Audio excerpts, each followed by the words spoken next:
Hand ചേച്ചി. ആണോ?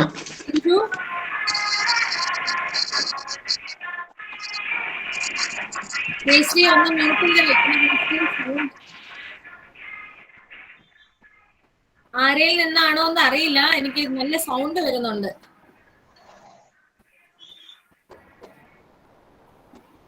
Okay Ranju, നമുക്ക് സ്റ്റാർട്ട് ചെയ്യാം മക്കളെ.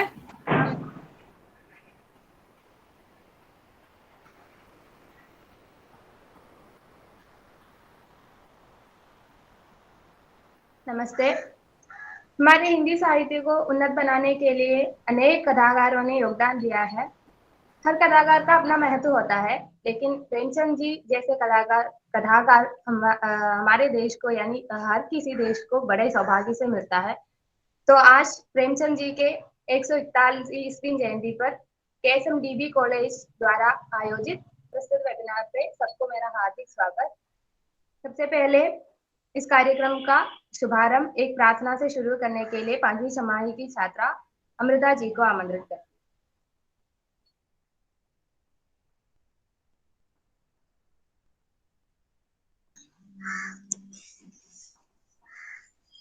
हे भगवान तुझे प्रणाम, हे भगवान तुझे प्रणाम। पढ़ लिखेंगे योग्य बनेंगे, काम करेंगे नहीं डरेंगे। हे भगवान तुझे प्रणाम, हे भगवान तुझे प्रणाम। नित्य बढ़ेंगे बढ़े चलेंगे, नित्य बढ़ेंगे बढ़े चलेंगे। दो वरदान हे भगवान, हे भगवान तुझे प्रणाम, हे भगवान तुझे प्रणाम। पढ़ लिखेंगे योग्य बनेंगे, काम करेंगे नहीं डरेंगे। हे भगवान तुझे प्रणाम, हे भगवान तुझे प्रणाम।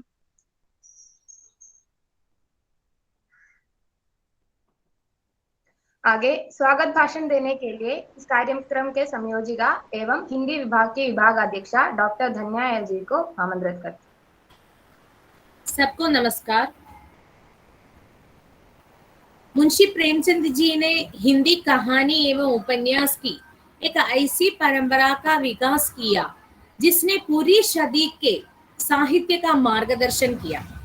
उनकी कालजयी रचनाएं एक ऐसी विरासत है जिसके बिना हिंदी के विकास का अध्ययन अधूरा है।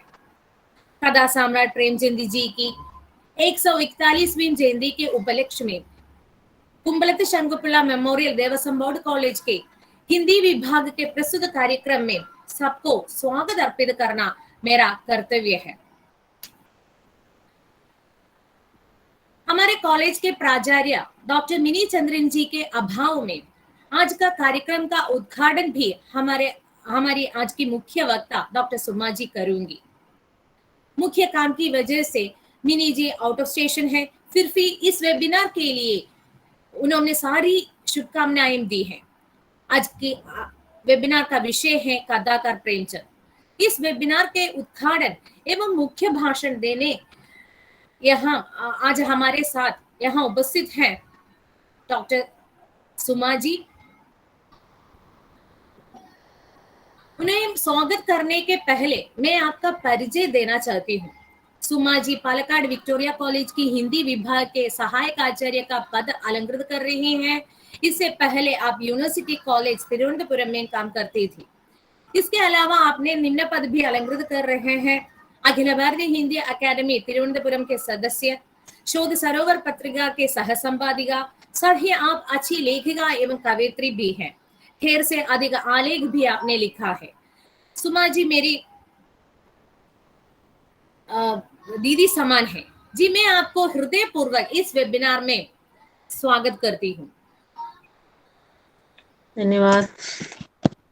आगे मैं स्वागत करती हूँ डॉक्टर जयश्री जी और साथ ही आलेख प्रस्तुति के लिए यहाँ उपस्थित स्वालिहा जी, मीनाक्षी जी एवं वेबिनार की संचालिका रिंजू जी, प्रार्थना गीत गाए अमृता जी एवं हिंदी विभाग की सभी साथ हमारे बीएससी की छात्राएं हैं, बीए अन्य बीए के छात्राएं यहाँ इस वेबिनार पर उपस्थित है एवं सभी को मैं इस प्रस्तुत वेबिनार पर स्वागत करती हूँ। धन्यवाद। जय हिंद, जय हिंदी।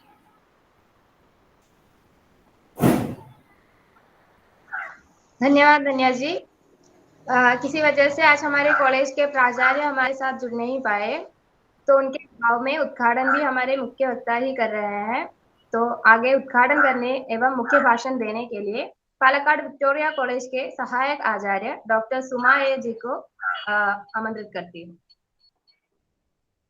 धन्यवाद। सबको प्रणाम।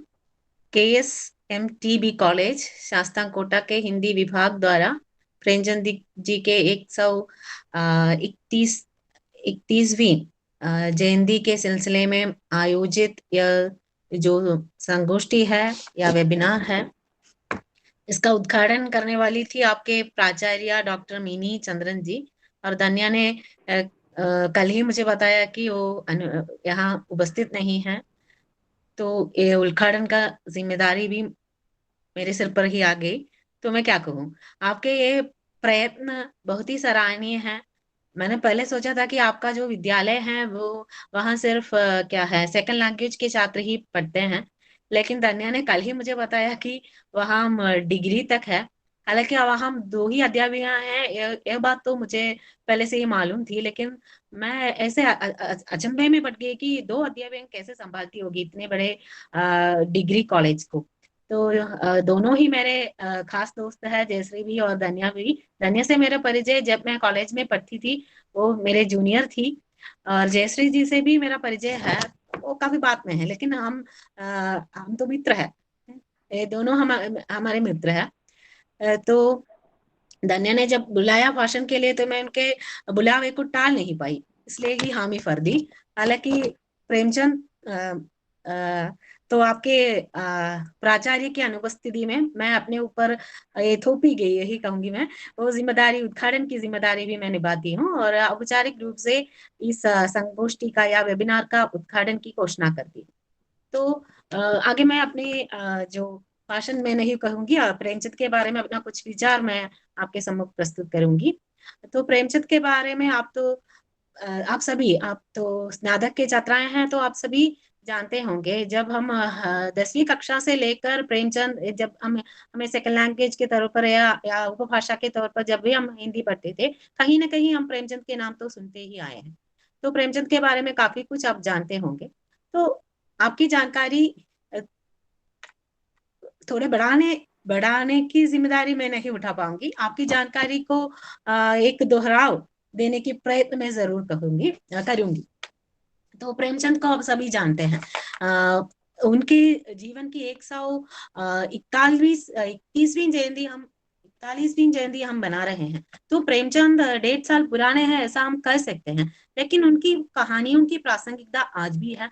आज आप जानते होंगे कि कई 31वीं, आज जुलाई 31 को ही उनका जन्म हुआ था। तो केरल के ही नहीं, भारत भर उनकी जन्म जयंती बना रहे हैं। तो कई उनके विषय भी ऐसे हैं कि प्रेमचंद की प्रासंगिकता, ऐसे विषय को लेकर कई लोग संगोष्ठियां चला रहे हैं। तो हमें मालूम है कि प्रेमचंद आज भी प्रासंगिक है। हालांकि 150 साल पुराने हो चुके हैं वे, लेकिन उन्होंने अपनी रचनाओं के जरिए जिन विषयों को या जिन मुद्दों को उठाया है, वे आज भी उसी प्रकार विद्यमान है।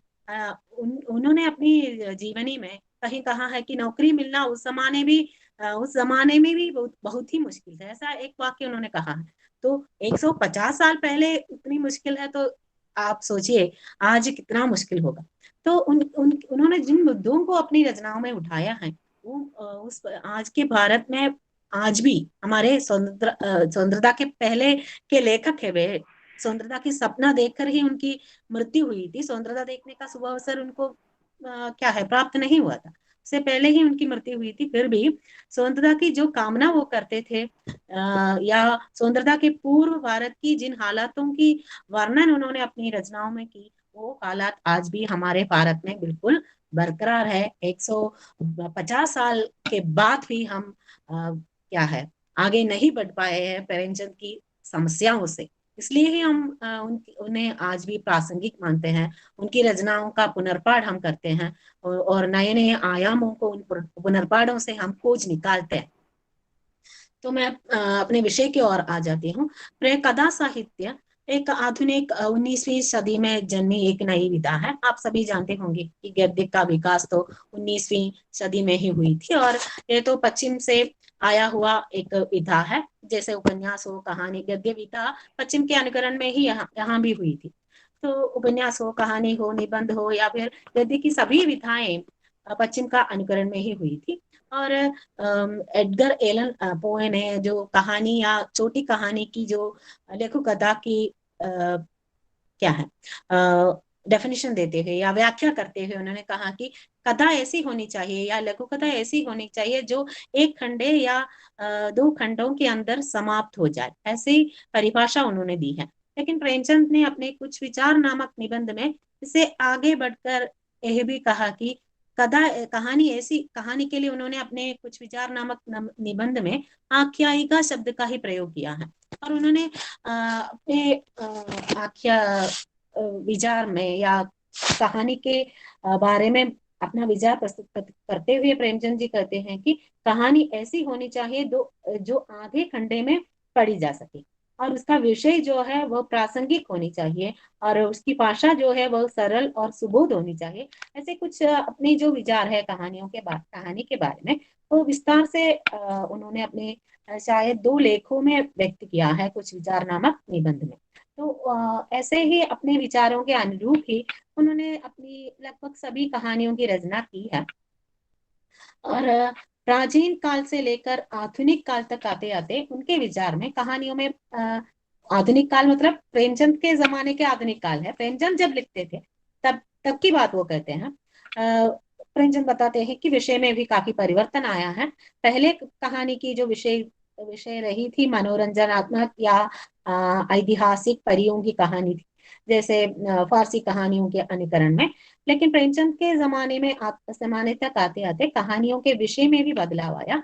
कहानी का विषय मनोवैज्ञानिक होने के साथ साथ सामाजिक भी बन गई। ऐसा ही होना चाहिए, ऐसा यही प्रेमचंद का विचार है।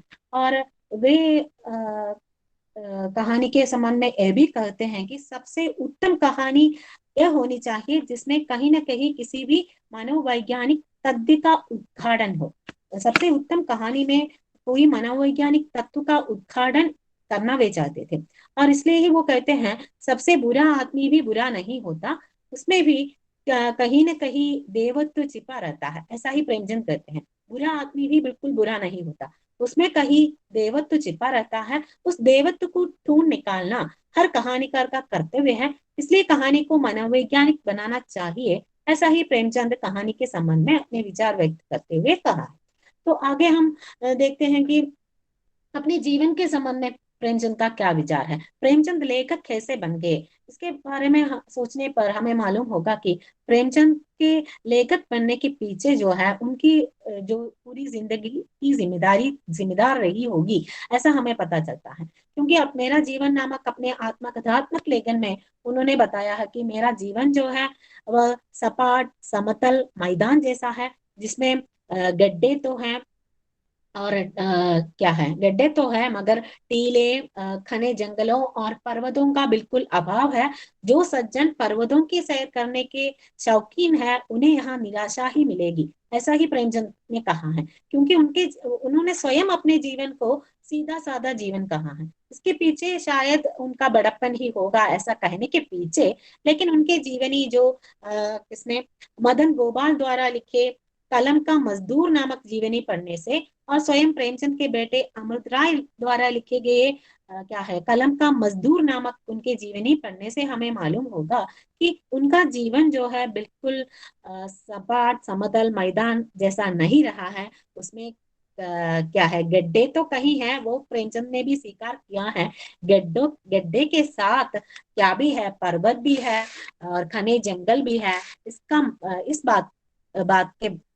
बात का भी जिक्र उनके जीवनी पढ़ने से हमें या ऐसा समय होगा उनके जीवनी पढ़ने से दोनों लेखकों द्वारा लिखे गए। क्योंकि उनका जीवन काफी संघर्षपूर्ण रहा है। आप तो जानते ही होंगे कि प्रेमचंद का जन्म तो 1880 में हुआ था, और उनके परिवार में उनके जन्म होने के थोड़े ही दिनों बाद उनकी माता की देहांत हुई थी, और पिता ने दूसरी शादी की थी। और जब वे 9वीं कक्षा में पढ़ते थे तो उनका विवाह भी हो चुका था। तो पूरा और विवाह के बाद 1 साल बाद पिता की मृत्यु हो जाती है, और भरा पूरा परिवार की जिम्मेदारी किसके सिर पर, प्रेमचंद के सिर पर ही आ जाते हैं। और वे वकील बनने के सपने देखते थे, और इस सपने को पूरा, और साथ ही साथ वो लेखक बनना भी चाहते थे।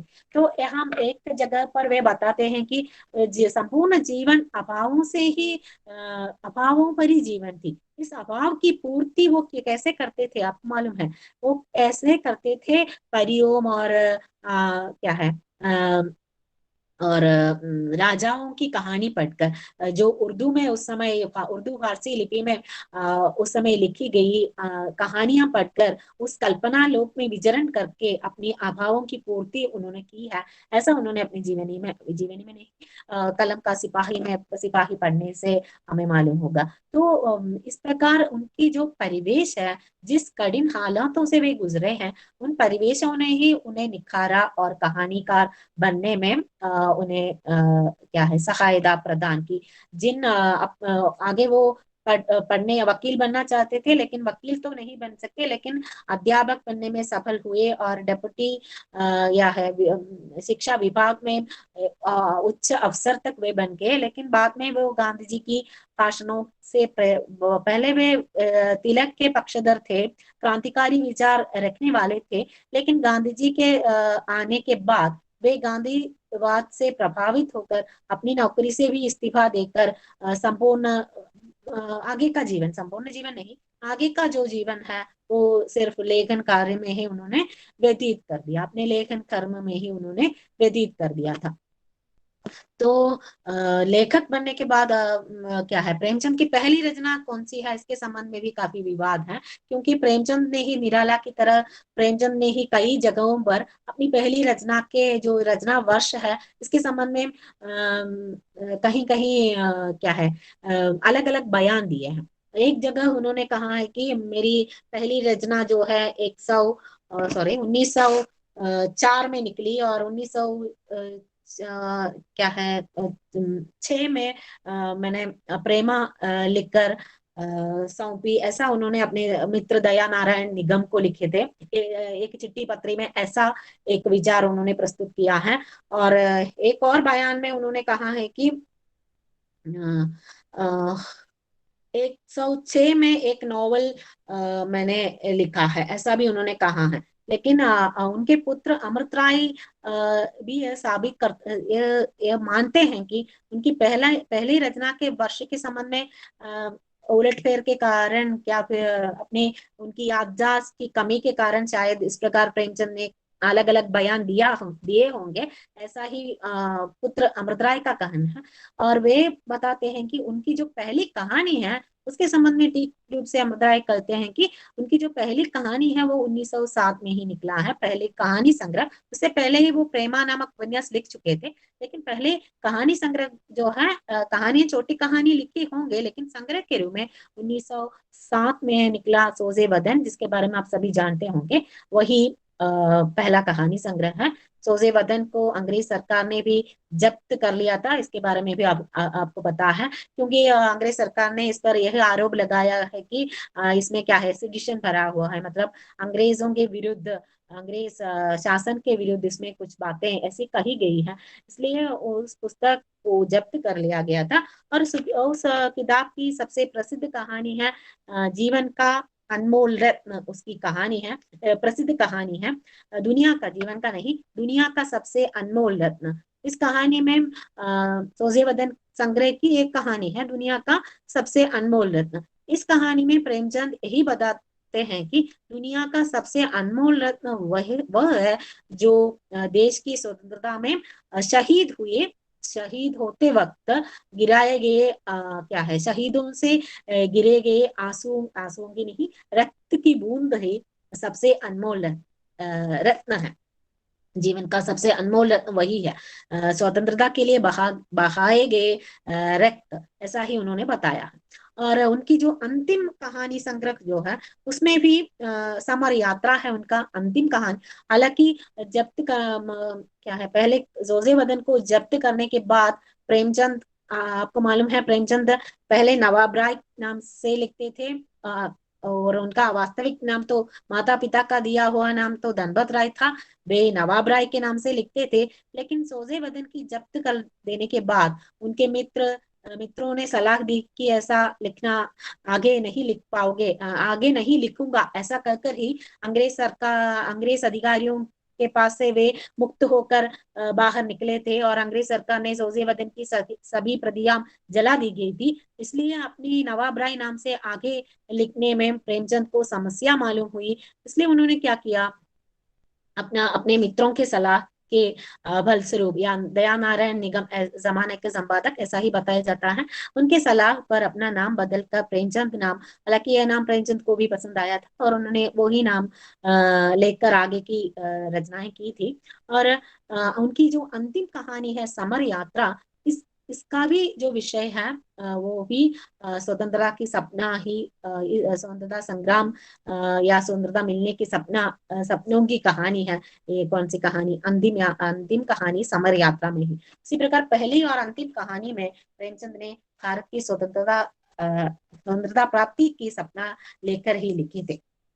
और आगे हम देखते हैं कि प्रेमचंद जी ने अपनी कहानियों का जो विषय है, प्रेमचंद जी 11 उपन्यास और 300 से अधिक कहानियां लिखे हैं, इसलिए उन्हें कहानी सम्राट और उपन्यास सम्राट का दर्जा हम देते हैं और ऐसा हम मानते हैं। और उनकी जो कहानी है 300 से अधिक कहानी, वो उर्दू और हिंदी दोनों को मिलाकर है। और उनकी सभी कहानियों का जो संग्रह है जोजे वदन नाम से 8 संग्रहों में निकला है।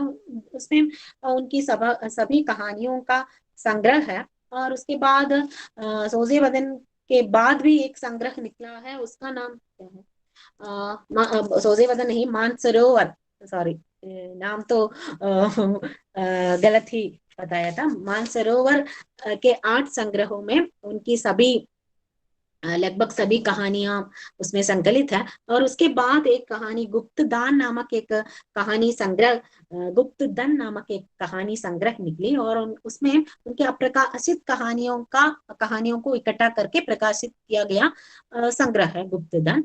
और अपनी कहानी में प्रेमचंद ने अपनी सभी कहानी, पहले ही वे कहानी के संबंध में उनका विचार था कि कहानी में क्या होना चाहिए, एक खंड या आधे खंडे में समाप्त होनी चाहिए और उसमें किसी मनोवैज्ञानिक तथ्य या सामाजिक तथ्य का उद्घाटन होना चाहिए, ऐसा विचार रखने वाले प्रेमचंद अपनी लगभग सभी कहानियों में ऐसी किसी न किसी मुद्दों को लेकर ही सभी कहानियों की रचना की है, ऐसे हमें कहानियों से गुजरने से मालूम होगा। और उस समय के भारत की लगभग सभी समस्याओं को, जो शायद किसानों की समस्या हो या दलितों की समस्या हो या स्त्री की समस्या हो, इन समस्याओं को लेकर प्रेमचंद ने अपनी कहानियां लिखी है। और आपको पढ़ने के लिए शायद प्रेमचंद की 4-5 कहानियां हैं शायद, तो मैं उन कहानियों के बारे में थोड़ा थोड़ा कहना चाहती हूँ आपको। कफन कहानी पढ़ने के लिए है ना, तो कफन प्रेमचंद की जो अंतिम कहानी है वो, उसमें उन्होंने क्या है, कई लोग बताते हैं कि उसमें दलित समस्या को उन्होंने अंकित किया है, लेकिन कफन एक टिपिकल टाइप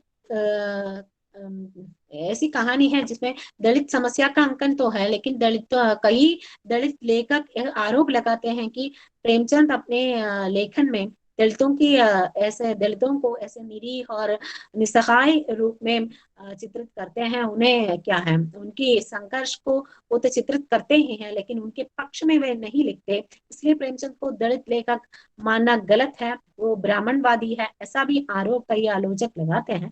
लेकिन उनकी जो कफन कहानी में हम कह सकते हैं दलित ही उसका प्रमुख पात्र है। केवल 3 ही पात्र है, आप जानते हैं, खीसू, माधव और उनकी पत्नी बुधिया। लेकिन इन पात्रों के जरिए प्रेमचंद उस समय की भारत की जो दलित वर्ग है उनके जीवन के यथार्थ को ही वे दिखाते हैं। और खीसू और माधव के अमानवीय कृत्यों के पीछे प्रेमचंद उन्हें दोषी नहीं ठहराते। हालांकि दलित लेखकों का आरोप है कीसु और माधव को अमानवीय करके उनका चित्रण किया गया है, ऐसा आरोप लगाते हैं। लेकिन प्रेमचंद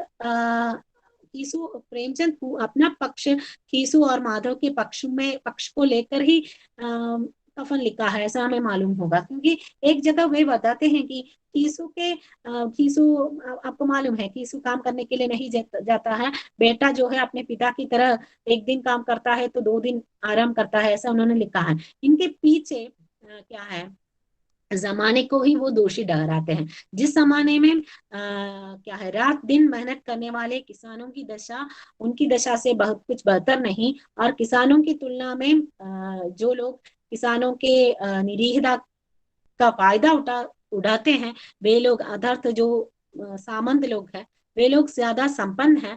उस जमाने में या उस समाज में इस तरह की मनोवृत्ति का पैदा हो जाना स्वाभाविक है, ऐसा ही कौन कहते हैं, प्रेमचंद कहते हैं। कीसु काम के लिए नहीं जाते, वे ऐसा आराम तलब व्यक्ति है। माधव जो है अपनी पत्नी प्रसव वेदना से जब तड़पती है तभी उसे देखने के लिए नहीं जाते। तो इन इन दोनों के अमानवीय व्यवहार के पीछे प्रेमचंद समाज को ही दोषी ठहराते हैं, उन लोगों को दोषी ठहराते नहीं है। क्योंकि समाज में वे लोग देखते हैं कि सामंतों का किसानों की फायदा सामंत ही उठाते हैं, इसलिए ऐसे समाज में इस तरह का मनोवृत्ति का पैदा हो जाना स्वाभाविक है, ऐसा ही लेकर अपना पक्ष का समर्थन करते हुए कीसु और माधव के पक्ष में ही प्रेमचंद भी खड़े हो जाते हैं। दूसरे जो आपके पढ़ने के लिए जो कहानी है ना, ठाकुर का कुआं, उसमें भी हम देखते हैं कि दलित पात्र है, और जोकू और गंगी। हम देखते हैं कि जोकू बीमार पड़ा हुआ है और गंगी क्या करती है, जोकू को जोकू की प्यास बुझाने के लिए ठाकुर के कुएं से पानी भरने के लिए जाती है। लेकिन क्योंकि दलित जिस कुएं से पानी भरते आए थे वहां किसी जानवर मरा पड़ा था, इसलिए बदबू आ रहे थे पानी में, और इसलिए वो गंगी चाहती है कि रात होने पर ठाकुर के कुएं से पानी लेकर आएंगे। ऐसा सोचकर वो रात को छिपी रहती है आड़ में, और छिपी रहकर वो सोचती है, उनका विद्रोही मन सोच उठती है कि हम लोग क्यों नीच है, वे लोग क्यों ऊंच है, और हम तो क्या कहते हैं क्या है, दागा पहनने से, ब्राह्मण लोग जो दागा पहनते हैं ना, दागा पहनने तो बड़ा नहीं हो पाएगा, ऐसा कुछ वो सोचती है अपनी विद्रोही मन से, वो कुछ सोच रहती है। तभी हमें दलित लेखकों का आरोप है कि यहाँ प्रेमचंद ऐसा दिखा सकते थे, क्या है, गंगी पानी भरकर अपने पति को क्या है, अपना विद्रोह इस प्रकार पति को देते हुए अपने विद्रोह प्रकट कर सकती थी, ऐसा दिखा सकते थे प्रेमचंद। लेकिन प्रेमचंद ने क्या किया, वहां भी यथार्थ पर उतर आए, और जब ठाकुर के दरवाजे खुलते हैं तो गंगी अपनी सोच सभी अभी तब तक वो विद्रोही मन से वहां छिपी रहती थी, लेकिन दरवाजा खुलते ही जैसे सिंह का द्वार खुला हो, ऐसे मुंह खुला हो, ऐसा डर उसके मन में आ जाती है। वो उल्टे पाव भाग निकलती है, और घर में आकर वो देखती है कि वो जोकू जो है वो गंदा पानी पी रहा है। अपनी विद्रोह वहां वो प्रकट नहीं कर पाती, इसके पीछे वो वहां की सामाजिक यथार्थ है। जिस समाज में वो पलती आई थी, वहां उनके मन में कहीं ना कहीं यह आदिशत्व भावना या ये क्या है, ठाकुरों के जो ठाकुरों के प्रति जो डर है उनके मन में समाया हुआ डर को वे भेद नहीं कर पाई। उस डर के कारण ही वो अपने घर की राह पकड़ी थी। और इस कहानी में प्रेमचंद क्या है, दलितों की जो अनपढ़ जो अवस्था के बारे में भी जिक्र करते हैं। गंदा पानी नहीं पी सकते, इस बात की जानकारी तो उन लोगों को है, लेकिन उबाल देने से उसकी गंदगी जा सकते हैं, इस बात की जानकारी उन लोगों को नहीं थी। शायद पढ़ने लिखने के अभाव का भी जिक्र प्रेमचंद वहां करते हैं। और प्रेमचंद की जो दूसरे अगली जो आपको पढ़ने के लिए जो कहानी है पूस की रात, उसमें भी हम देखते हैं कि पूस की रात की विशेषता यह है कि उसमें हम उसका जो हल्कू के पक्ष में हम नहीं खड़े हो जाते, क्योंकि हल्कू की जो अवस्था है उसके पीछे वो स्वयं है। ऐसा ही हमें मालूम होगा। एक तरह से अपनी बाकी कहानियों से अलग किस्म की कहानी है। और हल्कू और जबरा कुत्ते के जो स्नेह संबंध है वो हमें दो बैलों की जो कथा है उसके याद हमें दिलाते हैं। लेकिन हल्कू अपनी क्या है कौन से अकर्मण्यता के कारण ही वही अपने कर्म वो नहीं कर पाए। वो तो किसान था, अपनी अकर्मण्यता के कारण ही वो किसान से मजदूर बनने के लिए बाध्य हो जाते हैं। हालांकि कौरी जो है किसान से मजदूर बनते हैं वो अपनी मजबूरी के कारण बनते हैं। इसलिए हमारा जो संवेदनशील पाठकों का जो पाठकों की जो सहानुभूति है वह होरी की तरफ हो आ जाने में स्वाभाविक रूप से आ सकते हैं। और ठाकुर के कुएं की गंगी की तरफ भी पाठकों की सहानुभूति आ जाते हैं। लेकिन पूस की रात की हल्कू के स्वभाव एक मनोवैज्ञानिक विकृति ही हम कह सकते हैं, क्योंकि वो सोचते हैं कि क्या है खेत नष्ट होने पर भी वे दुखी नहीं होती, क्योंकि उनके अंतर मन में संतुष्टि का अनुभव करते हैं। आगे की जो जाड़े की रात में रखवाली तो नहीं करनी पड़ेगी, ऐसे संतुष्टि के अनुभव वो करते हैं। वो एक मनोवैज्ञानिक अवस्था है। हालांकि उनकी पत्नी जो है वो डर महसूस करती है।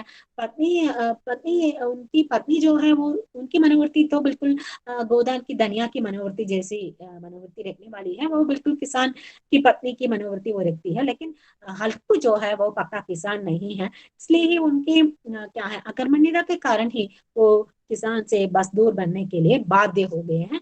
एक अलग किस्म की कहानी है प्रेमचंद की बाकी कहानियों की तुलना में।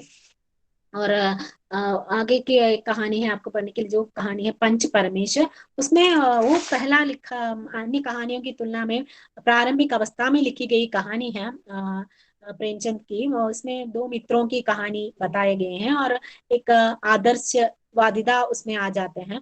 दो मित्र जो है क्या है अलगू चौधरी और जुम्मन सेठ, दोनों कनिष्ठ मित्र। कहानी तो आपको मालूम होंगी ना। तो कनिष्ठ मित्र थे, लेकिन उनके बीच में कई लड़ाई झगड़े होते हैं और जुम्मन के खिलाफ क्या है अलगू पंच बनने पर जुम्मन के खिलाफ कार्रवाई करते हैं। लेकिन इसकी प्रतिक्रिया करने का अवसर जब जुम्मन को मिलते हैं तभी उन्हें मालूम होता है कि पंच में जो है परमेश्वर का वास होते हैं। जब हमें जो अधिकार दिया जाता है उस अधिकार के अनुरूप ही हमें कार्य करना चाहिए। वह मित्रता की आड़ नहीं आना चाहिए। ऐसा ही एक संदेश देने वाली एक कहानी है। ग्रामीण जीवन ग्रामीण लोगों के जो जीवन है, उनके बीच के जो प्रेम है उसको दिखाने वाली कहानी है पंच परमेश्वर। और बड़े खर की बेटी भी शुरुआती दौर की कहानियों में से एक है।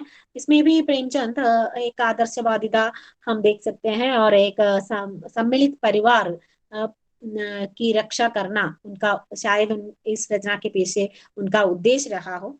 और प्रेमचंद कुछ ऐसे बुनियादी विश्वास रखते थे, उन विश्वासों से हटकर चलना वे नहीं चाहते थे। हालांकि समाज की परिवर्तन के अनुकूल वे अपने को बदला तो जरूर है, लेकिन अपने जो विश्वास है उन विश्वासों को पूरी तरह छोड़ने के लिए वे बिल्कुल तैयार नहीं हुए थे। इस विश्वास के कारण ही वे क्या करते हैं, एक सम्मिलित परिवार के जो अवस्था है उसका चित्रण क्या है कैसा होना सम्मिलित परिवार कैसे होने चाहिए ऐसा चित्रण उन्होंने किया है। और कई आलोचक इस कहानी की आलोचना करते हैं कि एक ससुर का एक वाक्य, बेड़ेकर की बेटियां ऐसे ही होती हैं, इसका आलोचना कई आलोचक करते हैं। क्योंकि बेड़ेकर की बेटियां ही ऐसे करते हैं, जो निम्न जाति के लोग या निम्न वर्ग के लोग ऐसे कहने के लिए ऐसे कदम नहीं उठा सकती, ऐसा एक सिक्र प्रेमचंद ने दिया है, ऐसा कई आलोचक बताते हैं। लेकिन यही एक इस कहानी की एक कमजोर पक्ष है।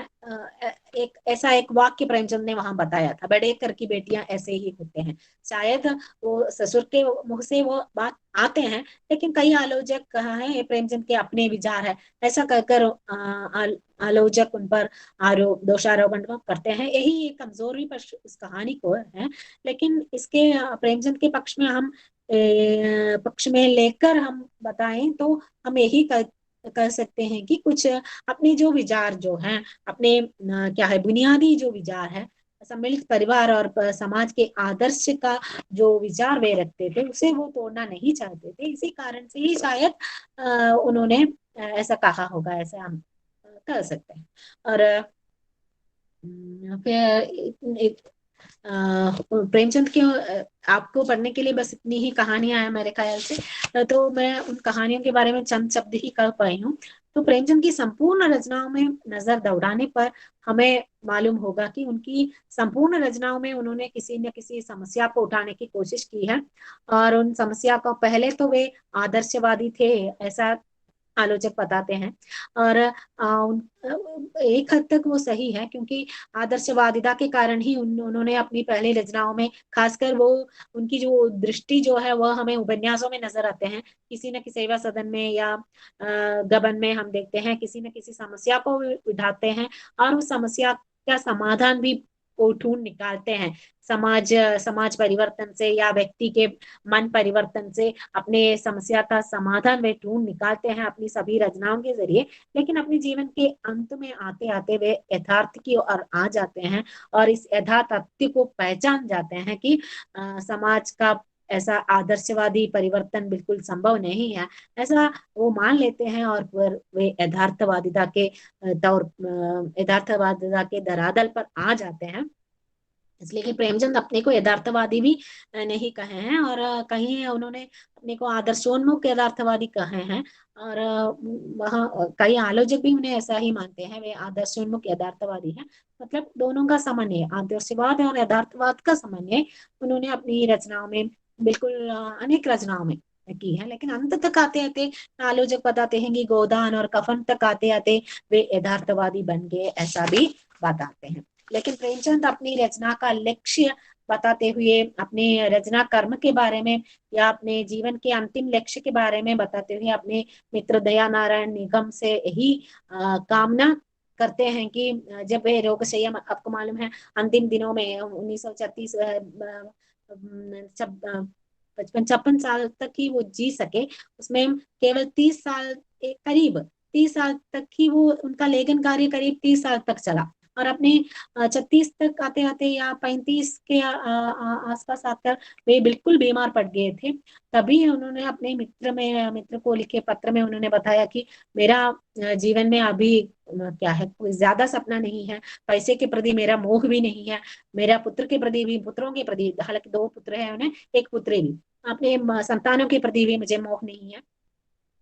मेरा कामना इतना है कि वे अच्छे क्या है, अच्छे इंसान बने, यही मेरी कामना है।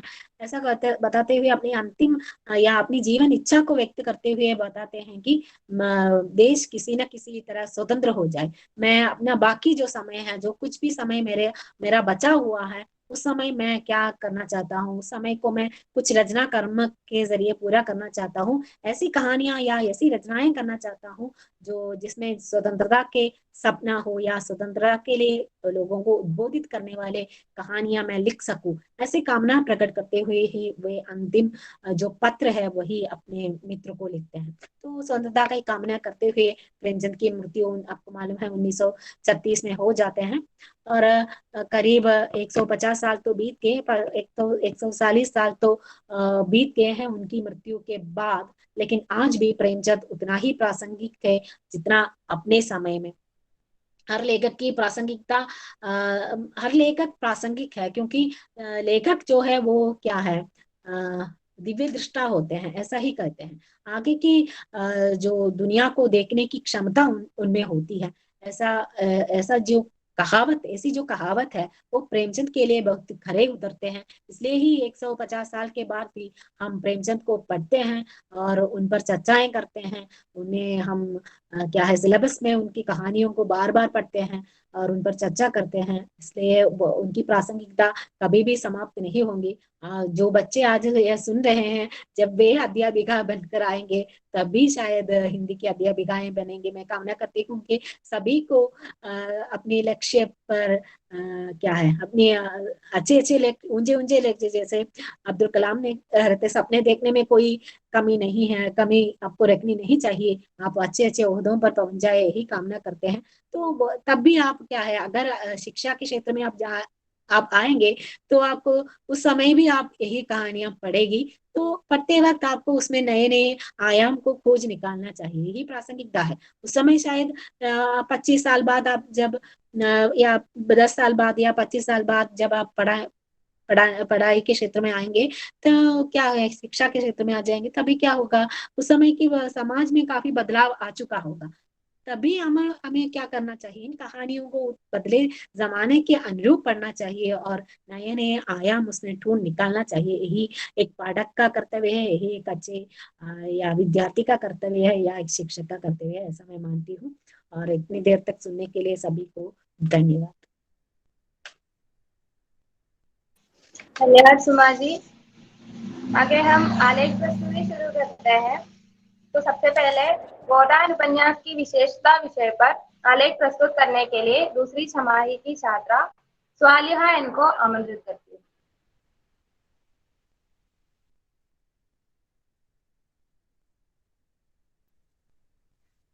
हाँ, സ്വാലിഹ മക്കളെ ഒന്ന് വീഡിയോ ഒന്ന് ഓപ്പൺ ആക്കോ,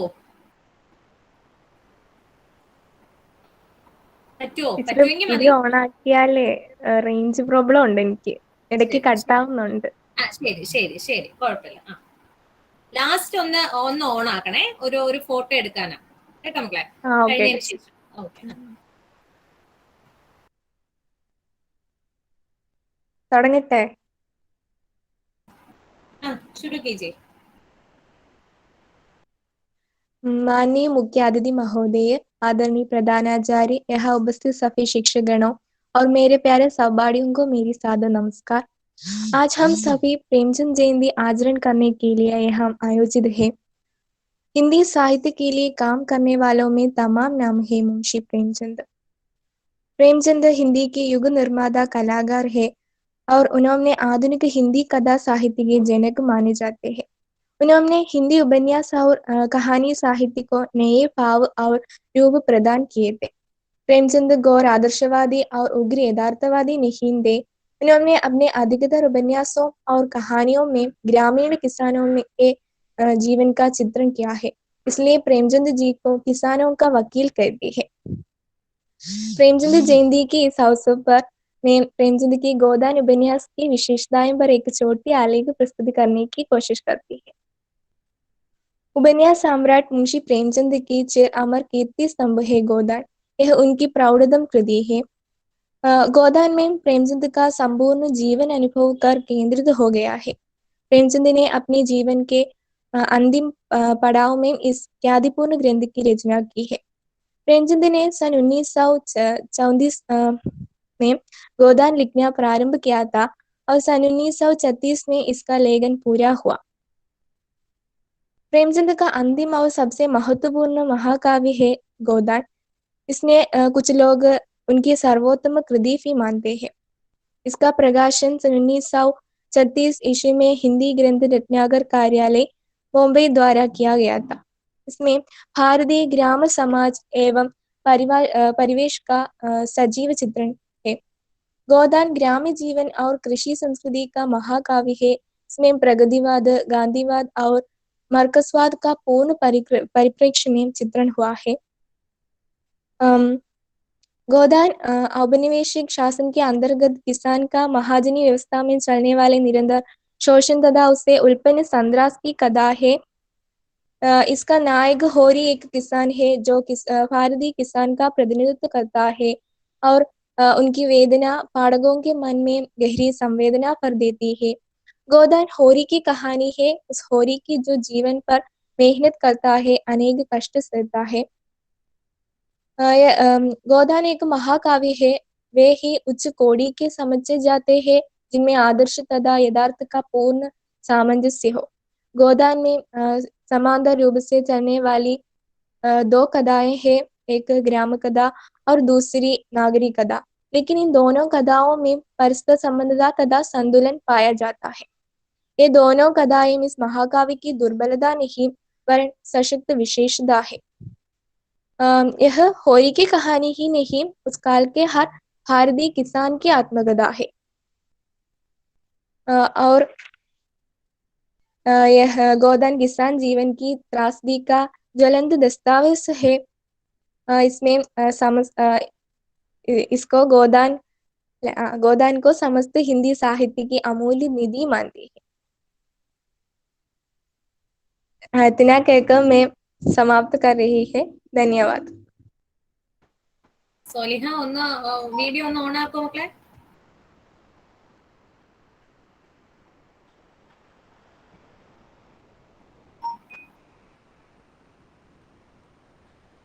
സ്വാലിഹ ടീച്ചർ ഒന്ന് വീഡിയോ ഒന്ന് ഓൺ ആക്കൂ ഒരു ഫോട്ടോ എടുക്കാനായിട്ട് പറ്റുമോ? വീഡിയോ ഓൺ ആണ്. സോലിഹയുടെ വീഡിയോ ഓൺ ആണ്.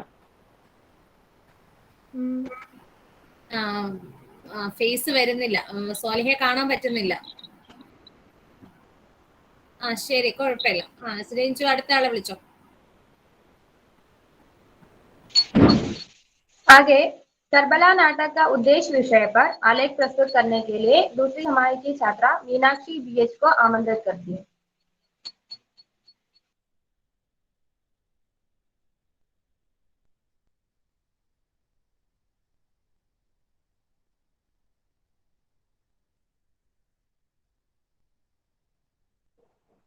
മീനാക്ഷിക്ക് നെറ്റ് ഇഷ്യൂ ആണെന്ന് പറയുന്നുണ്ട്.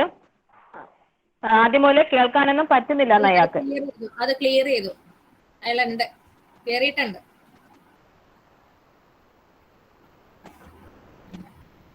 മീനാക്ഷി അയാള് വേറൊരു ഫോണിൽ നിന്ന് കേറി എന്ന് അറിയിച്ചു.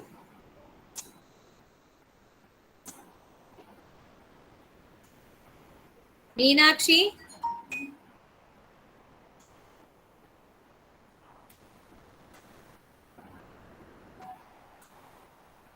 मीनाक्षी आप यहाँ है?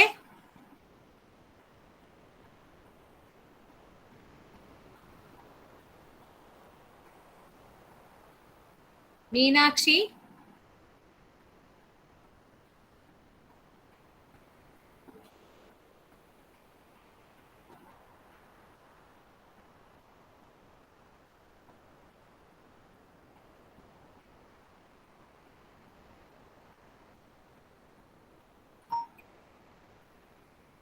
ഓക്കെ, നമുക്ക് പിന്നെ ഒരു അവസരം കൊടുക്കാം. ആലേഖ് നമുക്ക് വാങ്ങിക്കാം. രഞ്ജു കണ്ടിന്യൂ ചെയ്തോ.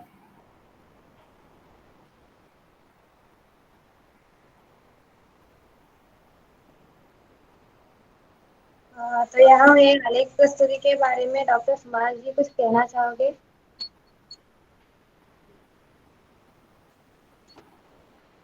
तो स्वालिहा ने यहाँ आलेख प्रस्तुत किया है. सुमा जी का अभिप्राय सुनना चाहती हूँ हम लोग वो पेपर प्रेजेंटेशन पर.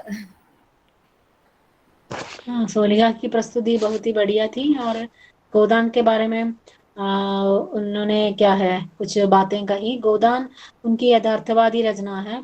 हालांकि 1936 में उनका प्रकाशन अंतिम पूर्ण उपन्यास है गोदान. उसके बाद निकला हुआ मंगलसूत्र तो अपूर्ण रहा था. अंतिम पूर्ण उपन्यास है और इसमें प्रेमचंद ने एक क्या है ग्रामीण और नगरीय पक्ष का दोनों पक्ष का चित्रण किया है. ग्रामीण जिंदगी कैसी होती है और शहर के जीवन, ऐसा दो हिस्सों में उसे हम बांट सकते हैं. ऐसा ही उस उपन्यास की रचना प्रेमचंद ने की थी और इसके बारे में और मार्क्सवादी तत्व भी इसमें है, ऐसे ही स्वालिका ने बता दी थी. और होरी की कहानी है और किसान से मजदूर बनने के लिए बाध्य हो जाने वाली जो किसान की निरीख या लाचार अवस्था का चित्रण इस उपन्यास में है. ऐसा ही स्वालिका ने बता दी थी और अच्छी प्रस्तुति थी उसे.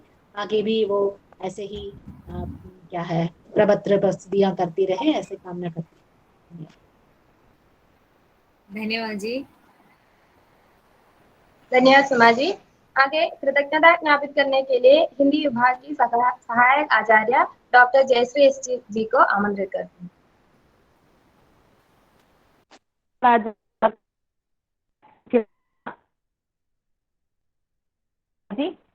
छात्र कुछ उसे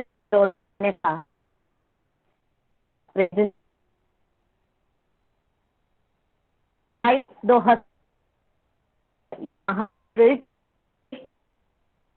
हुए उनके लिए अर्ज कर रही के बारे में जान किया है। सुमाजी को मेरी और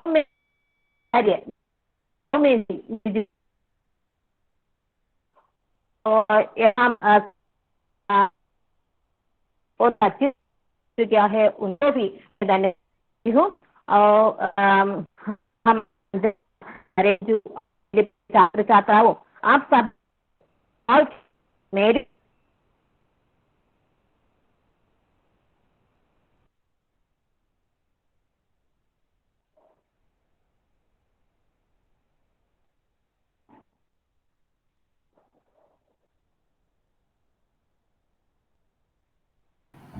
ജയശ്രീ ഒന്നും കേൾക്കാൻ പറ്റിയില്ലായിരുന്നു, റേഞ്ച് പ്രോബ്ലം ഉണ്ടായിരുന്നു ഇടയ്ക്ക് നന്നായിട്ട്. ഒട്ടും കേൾക്കാൻ പറ്റിയില്ലേ? എനിക്ക് ഇത്തിരി ബുദ്ധിമുട്ടുണ്ടായിരുന്നു, കേൾക്കാനായിട്ട് ഒരു ഉണ്ടായിരുന്നു. कुഴപ്പമില്ല. तो यहाँ आगे हमारा डॉक्टर सुमा जी, तो हमारे पाठ्यक्रम के वो सभी विषय आपने यहाँ प्रस्तुत किया है। तो इसके लिए हम हमारे छात्र की विभाग माने हमारे छात्रों की ओर से मैं आपको ताहे दिल से कृतज्ञता ज्ञापित करती हूँ। और साथ ही हमारे कॉलेज के सभी बीएससी एवं बीए छात्र यहाँ हैं। रेंजू जी हैं, तो रेंजू जी का संचालन वो तो अच्छा है, तो हमेशा वो तो अच्छा है। अमृता जी का वो प्रार्थना गीत, वो सभी के लिए मैं कृतज्ञता ज्ञापित करती हूँ। तो साथ ही आशा टीचर, मुझे तो आज इतना संतोष है कि मैंने आशा टीचर एवं मंजू जी यहाँ इस वेबिनार में प्रस्तुत थी, मैंने उपस्थित थी। तो इसके लिए मैं सुमा जी से तो धन्यवाद अदा करती हूँ, क्योंकि आपकी वजह से वो लोग यहाँ इस वेबिनार में आ गया है, मैं ऐसा विश्वास करती हूँ। तो इसलिए मैं धन्यवाद अदा करती हूँ। तो साथ ही हमारे कॉलेज के आत्मन जी इस वेबिनार में ज्वाइन किया है। आत्मन जी आप यहाँ हैं? ആത്മൻ സാർ ഇവിടെ ഉണ്ടോ? മലയാളത്തിൽ പറഞ്ഞാൽ മതി, നമുക്കൊരു 2 വാക്ക് ആശീർവാദം പറഞ്ഞ മലയാളത്തിലെ എച്ച്ഒഡിയാണ് നമ്മുടെ. ഞാൻ ഓർത്തില്ല, നേരത്തെ സമയത്തിന് കയറണമെന്ന് വിചാരിച്ചായിരുന്നു, പക്ഷെ അതിൻ്റെ ഇടയ്ക്ക് 1-2 ഫോൺ കോളൊക്കെ ആയിട്ട് അത് വിട്ടുപോയി. എന്തായിരുന്നാലും നന്നായിട്ട് സെഷൻ നടന്നിട്ടുണ്ടാവും. എല്ലാ ആശംസകളും. സന്തോഷം സാർ കയറിയല്ലേ, നമുക്ക് വളരെ സന്തോഷം. കാരണം നമ്മുടെ മുഖ്യ വക്തയ്ക്ക് അടുത്തൊരു പ്രോഗ്രാം ഉണ്ട്, അപ്പൊ അതുകൊണ്ടാണ് പെട്ടെന്ന് ഒരു രാവിലെ തന്നെ 10 മണിക്ക് തന്നെ അത് സ്റ്റാർട്ട് ചെയ്യേണ്ടി വന്നായിരുന്നു, അതാണ്. ओके रेंजू जी, हमें समाप्त कर सकते हैं रेंजू जी? हाँ, तो यहाँ इस कार्यक्रम में हमारे साथ जुड़े सभी व्यक्तियों को छात्राओं की तरफ से धन्यवाद कहकर इस कार्यक्रम का यही समाप्त करती हूँ। धन्यवाद। ओके, आपको धन्यवाद रेंजू. ശരി, ധന്യവാദം. നിങ്ങൾക്ക് എന്തെങ്കിലും പറയാനുണ്ടോ? ഇല്ലടാ, സുഖം തന്നെ. അപ്പൊ ശരി, പോവാം.